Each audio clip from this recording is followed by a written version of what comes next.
Pétrologie, minéralogie, paléontologie ou géologie, autant de termes un peu barbares pour qui ne s'est jamais passionné pour la science des roches ou comprendre comment s'est formée la croûte terrestre et comment est apparue la vie sur Terre.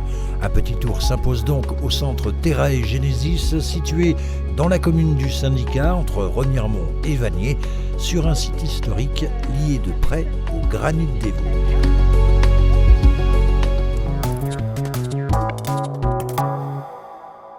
Et si vous êtes au sud, comme par exemple aux alentours de Remiremont ou ici au musée, eh bien vous êtes dans l'ancien continent sud, le Gondwana. Découvrir le massif vosgien au travers de la géologie, voilà ce que vous propose le centre Terrae Genesis dans la commune du Syndicat. Mission difficile mais pas impossible, même si la pétrologie, la science des roches, reste aujourd'hui largement ignorée du grand public.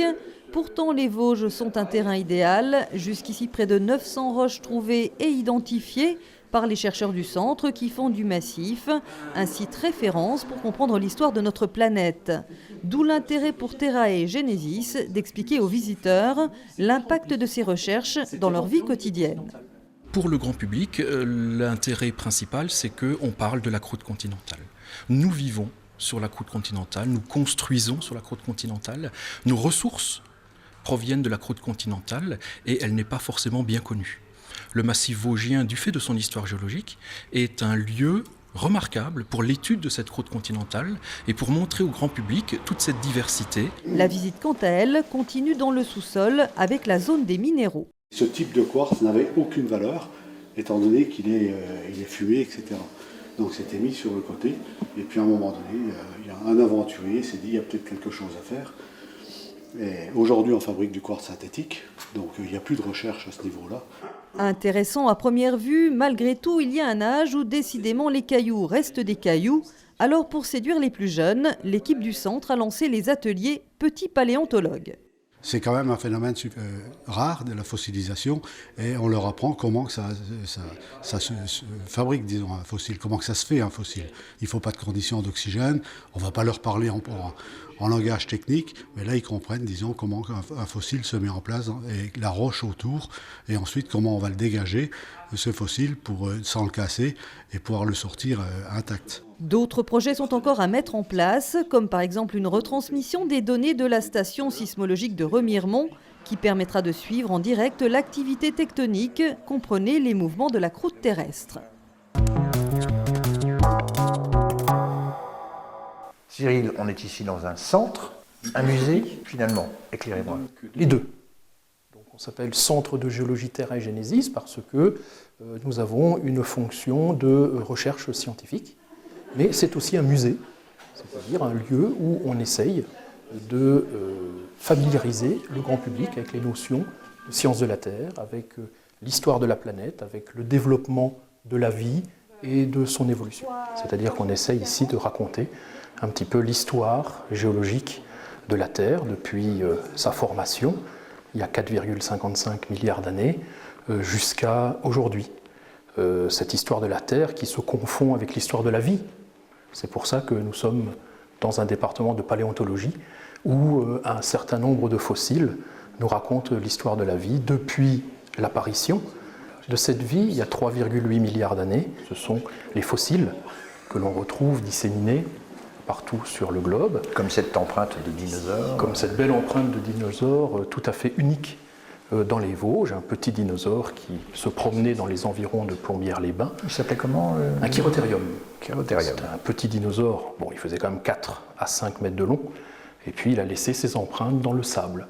C'est la seule trace de dinosaurien que nous possédons dans le département des Vosges. Alors on parlait des origines de la planète, mais moi j'ai envie de vous envoyer sur Mars. Nous avons eu la surprise de voir arriver Jessica Flao, qui est un directeur de recherche au CNRS et qui est spécialisé de la planète Mars, parce que les collections de roches du centre de géologie servent de référence à trouver quelles sont les roches présentes à la surface de Mars. Le raisonnement est toujours le même. Si vous êtes capable d'identifier une roche, cette roche va vous raconter une histoire. Donc actuellement, il y a beaucoup de satellites qui orbitent autour de Mars, qui captent des informations et que nous comparons aux informations que nous pouvons collecter sur les collections de roches du Centre de géologie. Cyril, à propos de roches, vous avez un petit bijou ici, la plus vieille roche au monde. 4 milliards d'années et 388 millions d'années, donc c'est quelque chose qui remonte pratiquement à la formation de la Terre. Ça va nous poser des problèmes sur comment s'est formée la Terre. Aujourd'hui, nous avons un modèle scientifique de la formation de la Terre.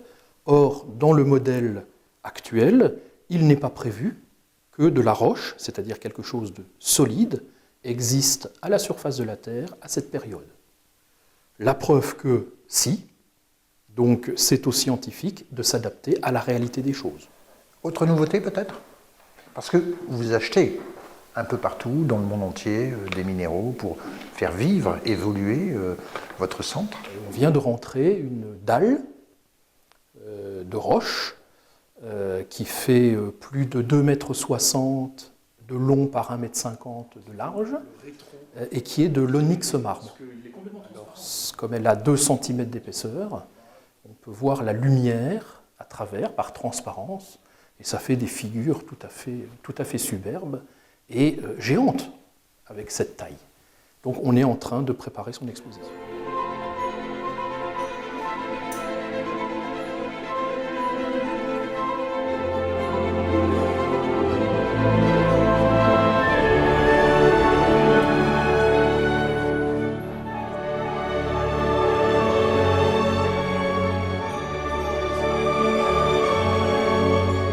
Terrae Genesis, le centre existe depuis combien de temps?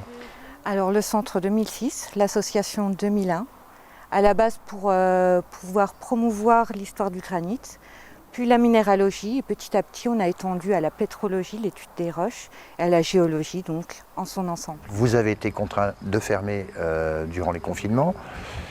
Comment s'est comporté le public? Est-ce qu'il est revenu petit à petit? Est-ce que ça a été préjudiciable? Alors oui, pendant vraiment la période du Covid, c'était préjudiciable. Il faut savoir qu'en 2020, on a perdu à peu près 40% de notre chiffre d'affaires par rapport aux entrées. En 2021, on a un petit peu réparé les choses. C'était une perte que de 20%. Et maintenant, on commence à retrouver nos chiffres d'avant Covid. Alors, grosso modo? Grosso modo, 15 000 personnes par an. Alors si je vous dis UNESCO? Alors l'UNESCO, c'est un super projet. C'est l'IMA, donc c'est l'Institut de minéralogie européen, qui nous a contactés au courant de l'hiver pour faire partie donc, de l'année minéralogie 2022. Donc c'est une année de promotion de la minéralogie qui est surtout basée à Lyon, mais plusieurs pôles vont devenir en fait des lieux de promotion, dont le centre de géologie qui fait partie donc, de ce projet, et on a pu être labellisé UNESCO. C'est une belle récompense.